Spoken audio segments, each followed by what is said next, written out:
प्रणाम है आपको बच्चों। और आज हम आपको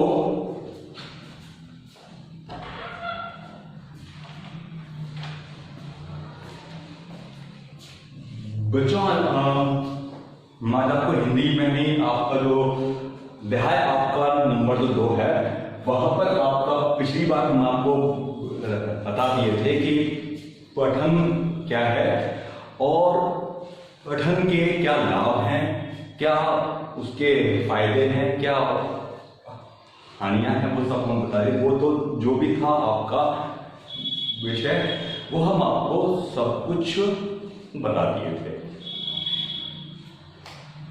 आज का हमारा जो है वो है क्या, लेखन, है ना। और यह क्या है कि देखिए भाषा अगर आपकी कोई भी हो तो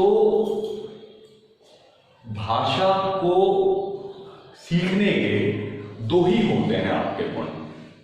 पहला तो आपका होता है पठन यानी कि पढ़ना, है ना, और दूसरा आपका होता है लेखन, है ना। फिर लेकिन ये भी है आप सुनना भी है, लेकिन सबसे महत्वपूर्ण जो है वो आपका लेखन, है ना। अच्छा, दूसरी बात क्या है कि हम जो बोलते हैं वैसा ही अपनी मातृभाषा में उसका लेखन कार्य भी हम देखते हैं।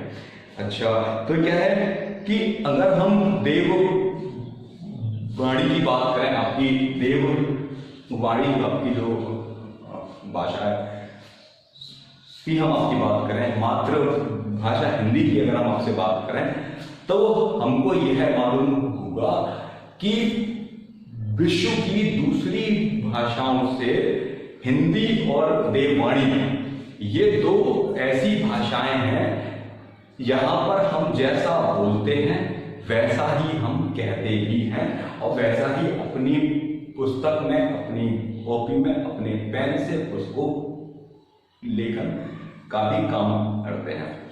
अच्छा, बहुत सा क्या है कि अगर हम आपकी हिंदी की देवनागरी की बात करें तो यहां पर बहुत से साउंड ऐसे आते हैं, आपकी ध्वनियां वैसी हैं कि जो मतलब मतलब कहा जाएगा कि वो सेम आपको महसूस होती हैं। जैसे मतलब जैसे आपकी है ए और ए, है ना, ये क्या है कि ये दोनों आपकी देखने में ही सेम है, केवल यहां पर जो फर्क है केवल एक मात्रा का फर्क है आपका, है ना।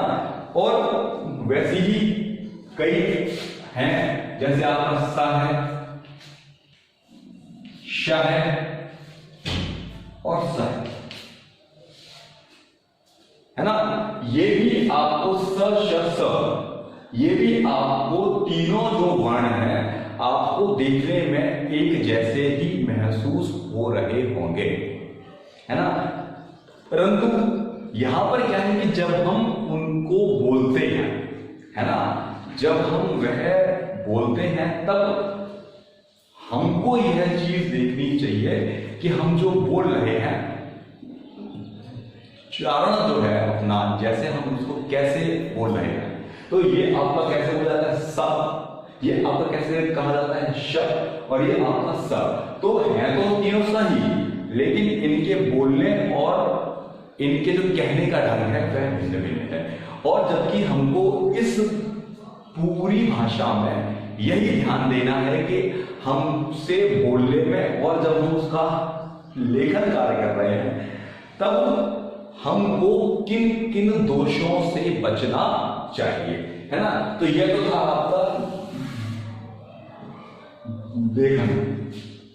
अच्छा, और बहुत सी बार मैंने यह भी एक चीज देखी है कि बहुत से बालकों को यह भी मालूम होता है कि जो हम कह रहे हैं या जो हम बोल रहे हैं वह सही नहीं है, लेकिन फिर भी उनका जो वाणी दोष है ना, अब जैसे मैं ही हूं, अगर मानसिक और शारीरिक दोष की बात की जाए तो क्या होता है कि बहुत सी बार मानसिक दोष में भी हमसे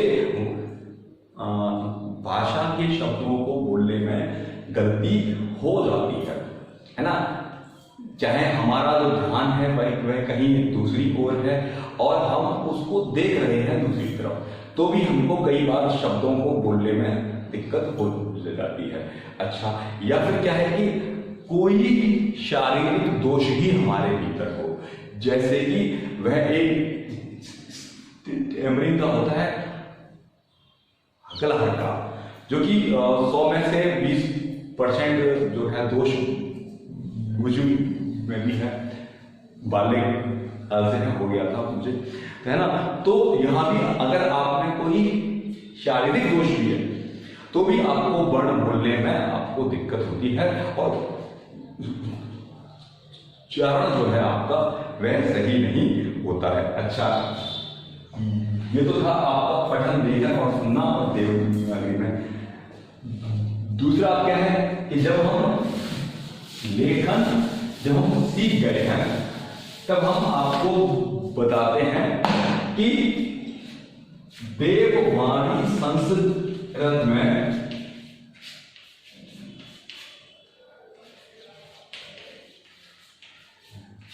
लेखन के दोष।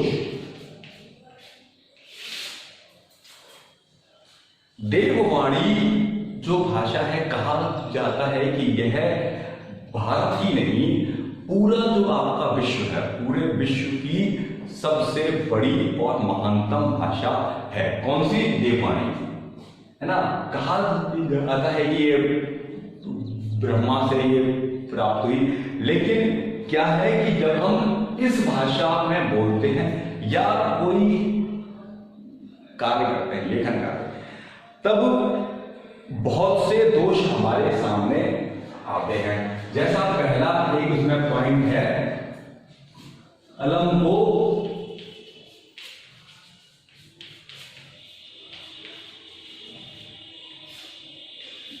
ठीक से ना पकड़ पाना।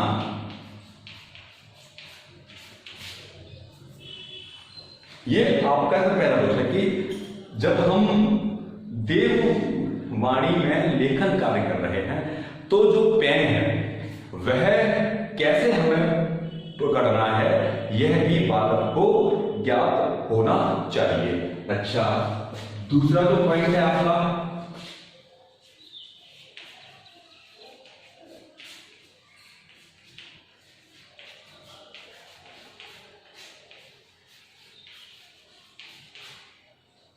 चित्र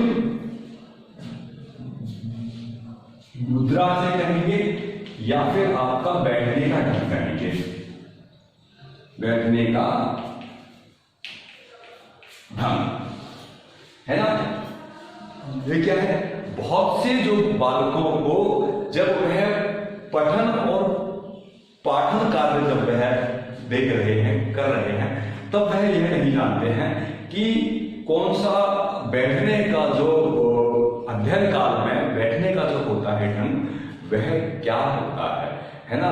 तो यह भी बालकों को ज्ञात होना चाहिए कि हमको पेन कैसे पकड़ना है और हमको किस प्रकार से बैठना है।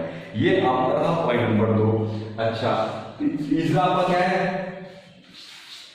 तीसरा जो वो है अभ्यास का ढंग,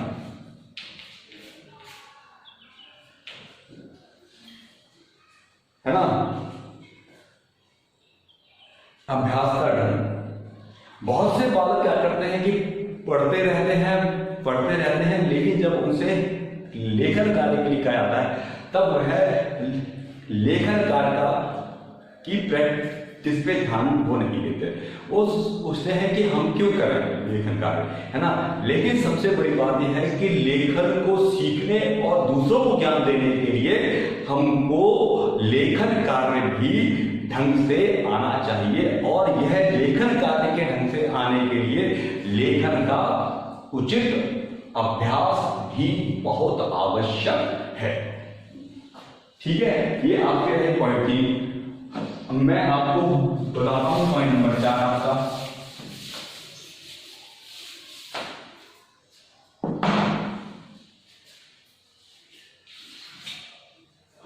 पॉइंट नंबर 4, बालकों को वर्ण और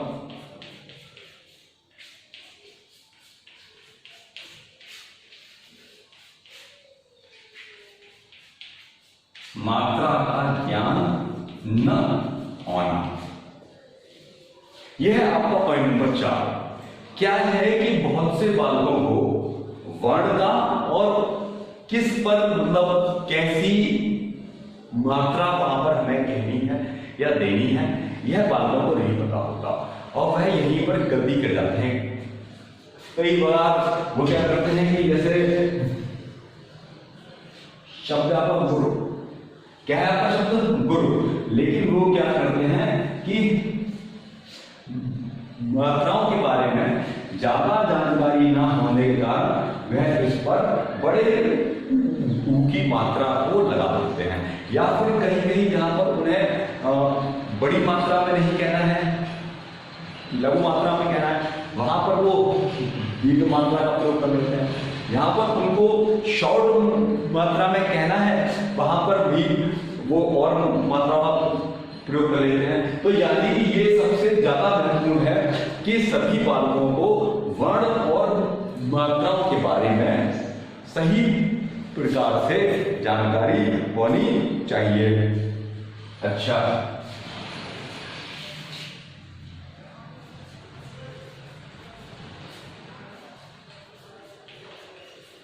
स्वर और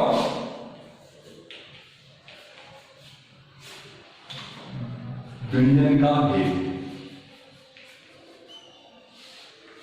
ये पॉइंट नंबर आपका 5 है। ये आपका क्या कहता है कि बालकों को स्वर और व्यंजनों के बारे में भी सही प्रकार से जानकारी होनी चाहिए कि देववाणी की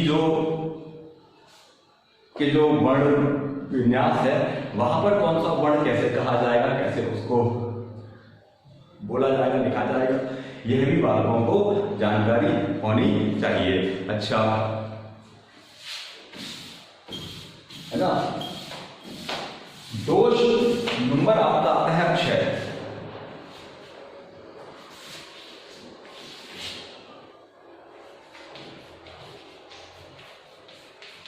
अक्षरों व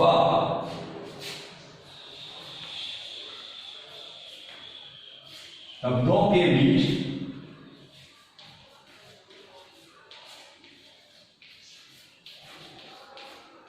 उचित दूरी का ध्यान,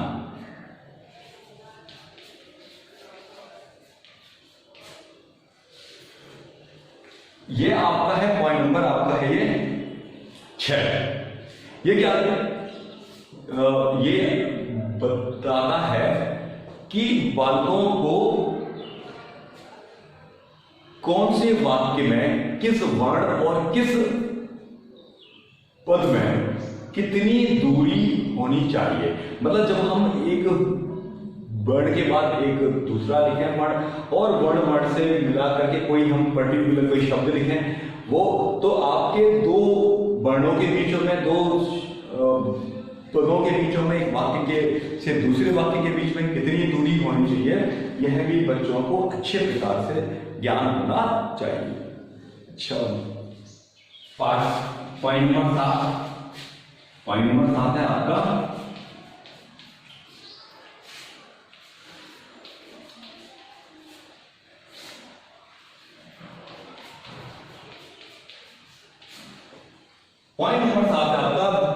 विराम जो आपके होते हैं, जैसे आपका प्रश्नवाचक चिन्ह, विसर्ग आपकी, हलंत आपकी, comma, inverted comma, semi column, है ना, ब्रैकेट्स, कोष्ठक, ये इतने भी आपके विराम चिन्ह हैं आपकी मातृभाषा में, देववाणी में, उन विराम चिन्हों की भी उनको कैसे प्रयोग में लाते हैं और किस विराम का क्या मतलब है, यह भी बच्चों को पता होना चाहिए। अच्छा, 8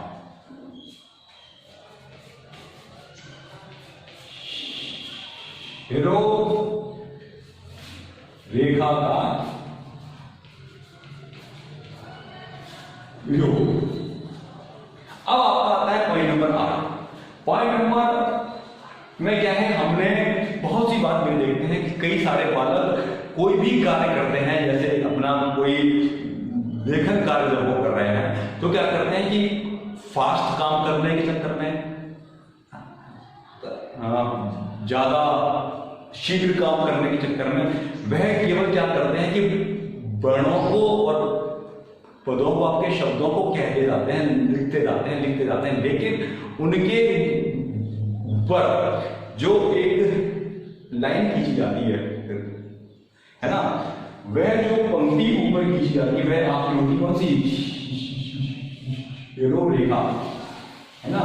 तो ये भी बहुत जरूरी है, बच्चों को जानना चाहिए कि अगर हम किसी भी पद के ऊपर पंक्ति खींच रहे हैं, लाइन खींच रहे हैं, रेखा खींच रहे हैं, तो वह जो लाइन है, वह जो पंक्ति हमने खींची है, वह या इस बात का प्रतीक है कि यह जो पद और ये जो पद हमने लिखा है, ये जो शब्द हमने लिखा है, यह शब्द 3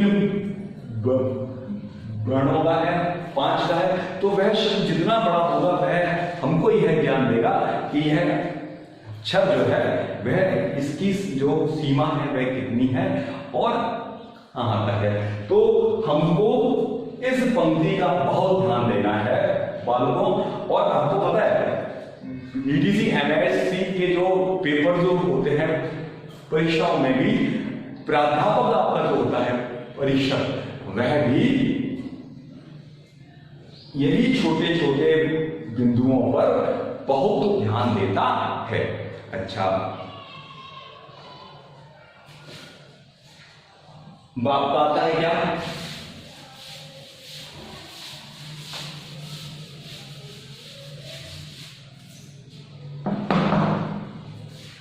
अब आपका आता है पॉइंट नंबर 9।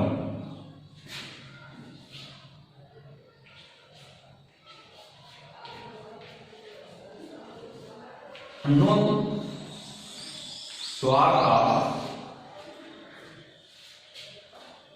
और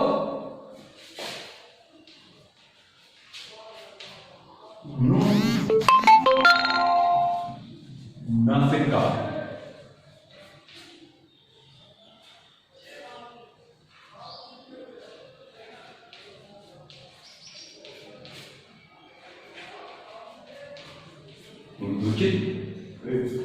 प्रयोग। हम क्या है, बहुत सी बार कौन से वर्ण हमको नासिका द्वारा बोलने हैं या कौन से शब्द पर हमें कौन सी अनुस्वार, वो आप जानते हैं कौन सी अनुस्वार होती है, 2। पहली आपकी अंग, दूसरी अंगहा, ये आपके अनुस्वार है ना। ये वालों का प्रयोग कहां पर हमें करना है और हमको यह प्रयोग का जो तरीका है वह क्या है, तो वह भी बालकों को आना चाहिए। अनुस्वार और अनुनासिक के बारे में जब तक बालक नहीं ढंग से जानेंगे तब तक हिंदी भाषा का जो ज्ञान है वह बालकों के लिए संपूर्ण नहीं होगा। अच्छा, पॉइंट नंबर आता है अब आपका 10।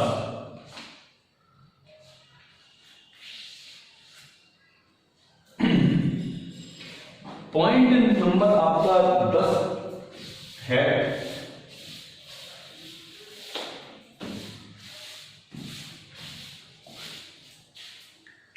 पॉइंट नंबर आपका जो 10 है वह कहता है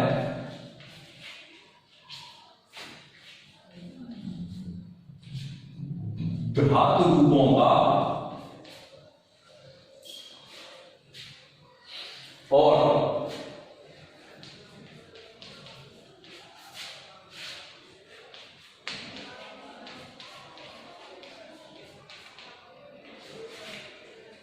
धातु रूपों का और संज्ञाओं के रूपांतर का भेद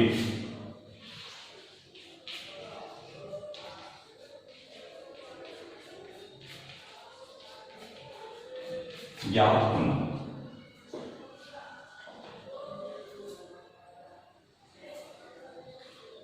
अब बात क्या है, बात यह है कि अगर हम आपकी अंग्रेजी की हम बात करें तो वहां पर क्या है कि वहां पर कोई शब्द कैसे कहा जा रहा है, कोई शब्द कैसे कहा जा रहा है। जैसे TOO भी टू कह रहे हैं, TWO जो होता है आपका O वो भी कह रहे हैं टू, और TOO वो भी टू कह रहे हैं। यानी वहां पर भाषाई भिन्नता का कोई तात्पर्य नहीं है। तो यहां पर क्या है, लेकिन जो देववाणी आपकी जो भाषा है, देववाणी आपकी जो भाषा है, यहां पर क्या है कि बालकों को धातु है ना, यहां पर क्या है कि चाहे वो आपका वर्तमान काल हो, भविष्य काल हो, भूतकाल हो, तीनों काल हो। और ये यहां तक कि वैसे तो आपके अंग्रेजी में सिर्फ 3 ही बताए हैं, काल, भूत, भविष्य और वर्तमान, लेकिन देववाणी में 5 काल बताए गए हैं। चौथा आज्ञा के लिए और 5वां आपका ये क्या करना है ना, धातु रूपों का और संज्ञाओं के रूपांतर का भेद ज्ञात होना चाहिए कि कौन सा नाउन, कौन सा संज्ञा और किस धातु रूप में हमें अपनी बात कहनी है या अपना लेखन कार्य करना है, यह भी हमको पता होना चाहिए। तो ये जो हमने आपको 10 पॉइंट बताए वो थे आपकी देववाणी में लेखन के समय जो बालकों से दोष होते हैं वह कौन कौन से होते हैं और उन दोषों को दूर करने के क्या उपाय हैं। अच्छा, क्या है कि मैं आपको बताऊंगा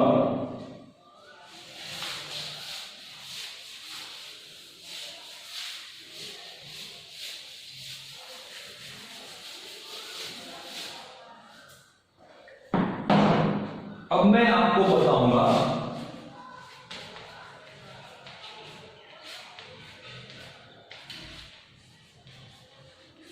लेखन शिक्षण की विधियां।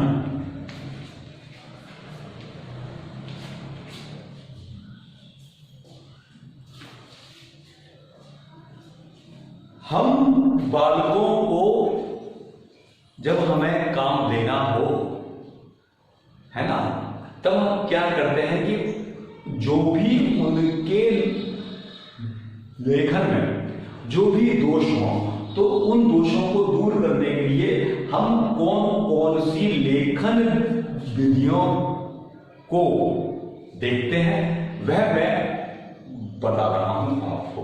अच्छा, पहली आपकी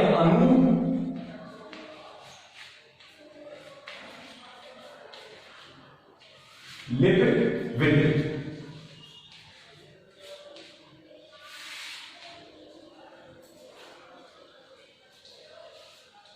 ये वह विधि है, आपने जब बालक प्रारंभ में आता है विद्यालय में, तो आपने ये चीज देखी होगी कक्षा पहली से और भी प्रारंभिक स्तर पर हम बालकों को वो पुस्तकों का काम देते हैं, लेखन देते हैं कि जहां पर हमने देखा है कि वर्णों को ऐसे बिंदुओं से हम उनको बना देते हैं,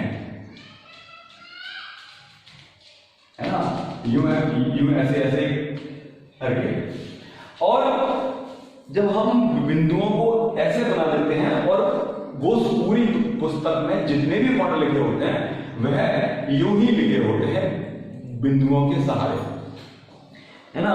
और हम बालकों से कहते हैं कि आप एक काम करें, अपनी पेंसिल द्वारा ये जो बिंदु से बिंदुओं को, इन पर पेंसिल को फेरिए और फिर देखिए कि यह कौन सा वर्ण है।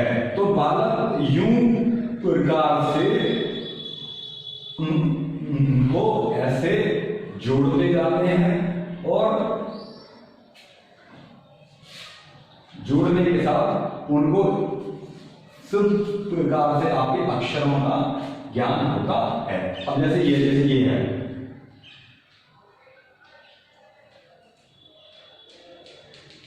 है ना, तो यूं ऐसे इसको जोड़ा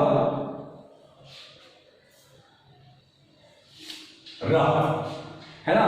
तो ये जो छोटे बिंदुओं को देकर बच्चों को पेंसिल फिराने के लिए जो हम कहते हैं, यह आपकी जो होती है विधि कौन सी होती है, नो लिप विधि। यानी कि जो भी हमें बर्तनी मिली है, लिपि मिली है, उसी लिपि के ऊपर हमको पेंसिल का से कार्य करना है और यह पता करना है कि यह कौन सा वर्ण है। तो ये जो आपकी होती है विधि नून लिपि होती है और यह पहली से पहले और कक्षा पहली तक के बच्चों के लिए यह विधि बहुत ही काम वाली विधि होती है, या कहा जाए कि यह विधि बड़ी ही लाभदायक विधि है। ये विधि के सहारे ही बच्चे लेखन कार्य में बहुत ही होशियार हो जाते हैं और यह बहुत ही महत्वपूर्ण विधि भी है और यह आपके परीक्षाओं में भी बहुत बार पूछी भी जाती है। अच्छा ठीक है, तो ये तो थी आपकी पहली विधि। यहाँ पर मैं बच्चों को पेंसिल फेरने के साथ साथ बच्चों को वर्णों के और उनका साइज और कैसे वो जो वर्ण है कैसे बनाया जाए, कैसे कहा जाए, लिखा जाए, यह भी हम इस विधि के माध्यम से सीखते हैं, है ना। तो आज आपके लिए मैं यहां तक आपको बता दिया हूं। कल मैं आपको दूसरी जो लेखन संबंधी विधियां हैं वह मैं आपको बताऊंगा और मेरी यह भी कोशिश होगी कि ये वाले पूरे मंथ में मैं ज्यादातर वीडियोस के माध्यम से आपको आपकी हिंदी और अंग्रेजी भाषा का सही आपको ज्ञान मैं दे पाऊँ। अगर मेरे पढ़ाने का ढंग आपको अच्छा लगा हो तो मुझे मैसेज बॉक्स में बताएं, आपके पास मेरा फोन नंबर भी होगा तो भी मुझे दें, है ना। बहुत बहुत आपका धन्यवाद। नेक्स्ट डे हम दूसरी वीडियो में आपको और लेखन संबंधी वीडियो के बारे में बताएंगे। धन्यवाद बच्चों।